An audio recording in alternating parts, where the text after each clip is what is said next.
A continuación vamos a resolver un ejercicio de fuerza centrípeta. El ejercicio viene del libro de Tipler-Mosca, Física, volumen 1, de la sexta edición. Este libro es de editorial Reverté. Es el número 596 y dice lo siguiente. Un ingeniero de caminos recibe la siguiente consulta. Hay que diseñar una sección de curva de carretera que cumpla las siguientes condiciones. Con hielo sobre la carretera, cuando el coeficiente de rozamiento estático entre la carretera y el caucho es 0,080, un conche reposo no debe deslizarse hacia la cuneta. La cuneta sería esta parte de acá, hacia la cuneta. Y un coche que circula a menos de 60 km por hora no debe deslizarse hacia el exterior de la curva, o sea que no se vaya a mover hacia esta dirección. La pregunta que hace el ejercicio es, ¿cuál debe ser el radio mínimo de curvatura de la curva y el ángulo de peralte de la carretera? Para resolverlo, pues se tiene en cuenta que es un ejercicio de fuerza centrípeta en donde se debe aplicar la segunda ley de Newton. Lo primero que hacemos es plantear el diagrama de cuerpo libre, primero cuando el coche está en reposo, o sea, cuando no se debe deslizar hacia la cuneta. En estas circunstancias, las fuerzas que actúan sobre el coche son la normal, la que hace la superficie sobre el coche, la fuerza de fricción que va en esta dirección para evitar que el coche se deslice y la fuerza que genera la tierra sobre el coche, que sería el peso. La ecuación vectorial de fuerza simplemente sería la suma de las tres fuerzas, la normal más la fuerza de fricción más W, que es el peso, igual a 0. Aplicando luego la sumatoria de fuerzas en dirección vertical y horizontal, que se tendría. Para la dirección horizontal coincide con la dirección radial y la dirección vertical sería la sumas en Y.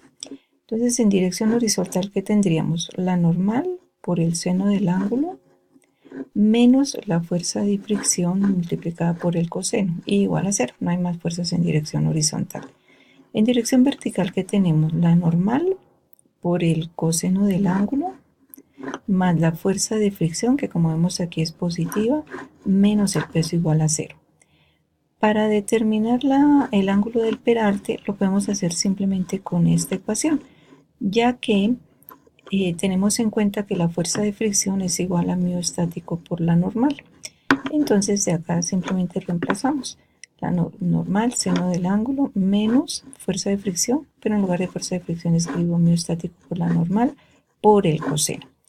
De aquí, como esto está igual a 0, puedo factorizar la normal, pasarla a dividir, es decir, eliminarla, y despejando el ángulo me va a dar la arcotangente de 0,080, que corresponde a un ángulo de peralte de 4,57 grados.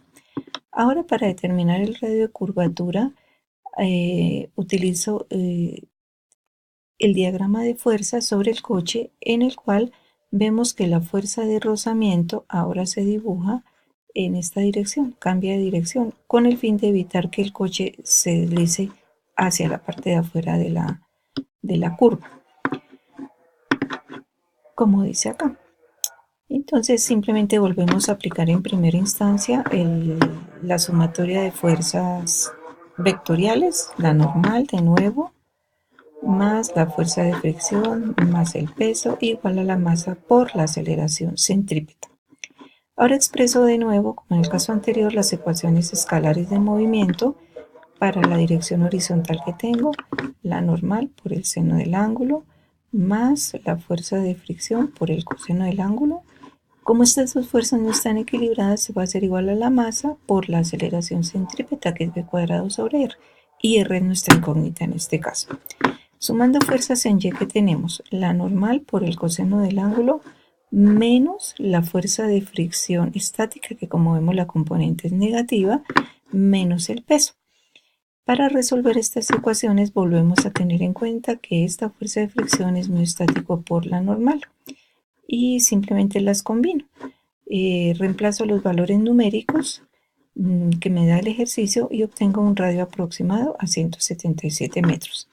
Se sugiere que como estudiante primero reemplacemos la fuerza de fricción como μ estático por la normal Luego de esta ecuación, despejar la normal, reemplazarla en la primera y de ahí fácilmente ya puedo despejar sin ninguna dificultad el radio de curvatura.